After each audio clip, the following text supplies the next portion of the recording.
The main theme of the parable is be ready, right? Or the Disney song goes, be prepared, though not quite so dark as that song. Or as my favorite quote from the Phantom Toll Booth goes, expect everything and the unexpected will never happen. So we got to be ready. Tell me, people, how, and the non-rhetorical question, tell me, how are we going to get ready for the day of the Lord? Jesus says, keep awake, be prepared, get ready. Charge our batteries. And what do you mean by that? Because I assume you don't mean this.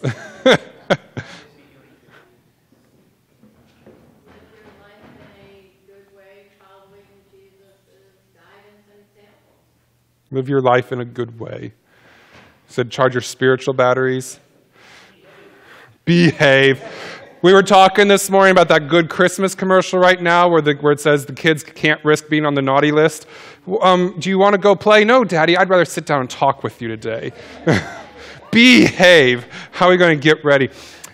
See, now, the problem with the phrase expect everything and the unexpected will never happen. Always be ready for whatever possibly might come because you don't know when it's coming. You don't know the day or the hour. Keep awake. The problem with that phrase is to expect everything means to have a suitcase that has Mary Poppins-style abilities in it.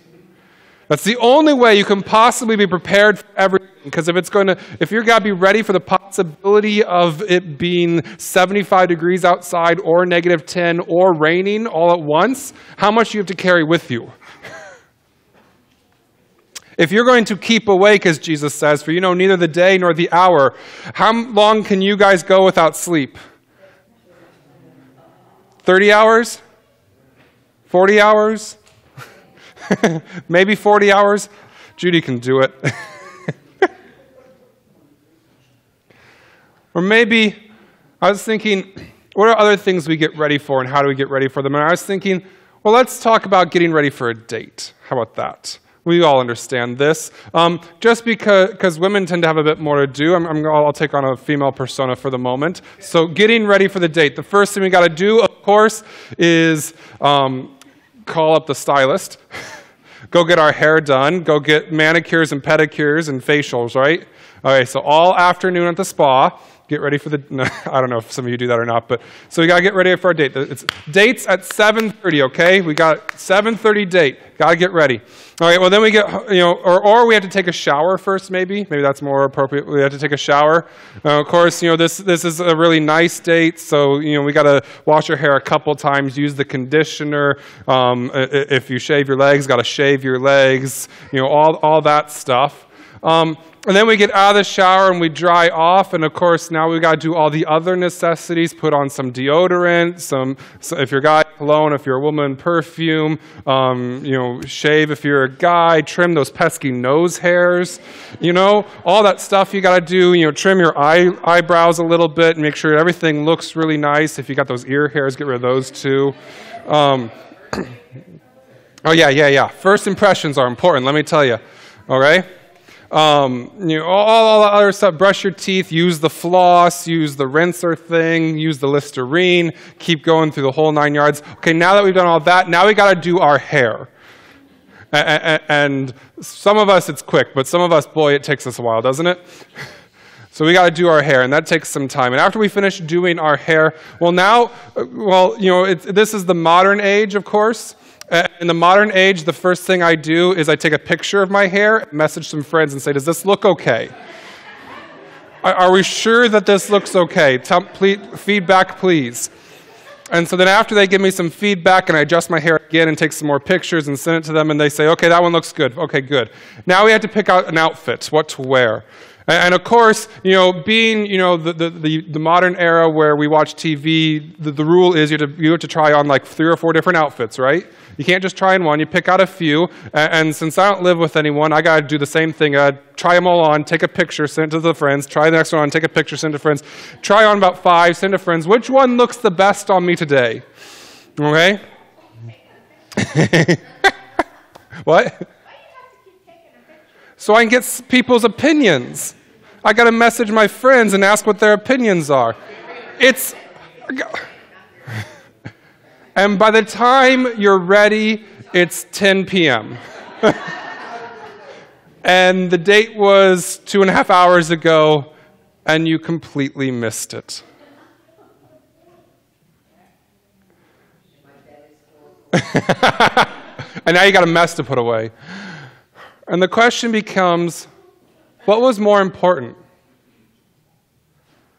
Having everything perfectly right, or actually going on the date? Was it more important to have your phone charged or to be at the wedding when the party arrived and to celebrate with them? Or maybe we could flip this whole parable on its head. You see, the kingdom of heaven is like this. There were 10 young women who grabbed their cell phones and sat in their cars waiting for the wedding reception to begin. And 5 of them were foolish, and 5 were wise. The foolish, they grabbed their phones, but they didn't grab their chargers. The wise, they grabbed their phones and remembered to grab their chargers as well. And since the wedding was delayed, they all got engrossed playing games on their phone. Now, the wedding was really delayed, and eventually the foolish ones, their phones died. But the wise ones, they plugged their phones into chargers and kept playing games on their phones. And when the wedding party came, the foolish noticed the wedding party coming by and went into the wedding banquet, but the wise ones were busy on their phones and had no idea what was going on and missed the wedding entirely.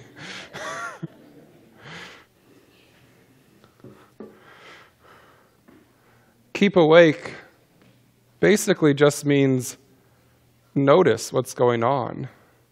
I mean, the story in the Thessalonians letter that Paul writes, and it's a lovely story. It's one of my favorites. And he says, and we who are alive will by no means go first, because the dead will be raised first, and they will go to God first. And the way that the dead and us will be raised is it's going to be like a parade coming into town, and there's going to be the archangel's call and the sound of the trumpet and a messenger coming in and heralding. And if you're sitting there listening to your headphones the whole time while the trumpet's playing and the archangel's yelling and everything, you're going to miss the whole party. One of our biggest problems, and this is true all over this country, is we have so many distractions. We're worried about either having the thing the way we want to have it, or we're busy doing something else, and we end up not actually getting the thing done that we mean to get done. I imagine it's like the story of the tortoise and the hare.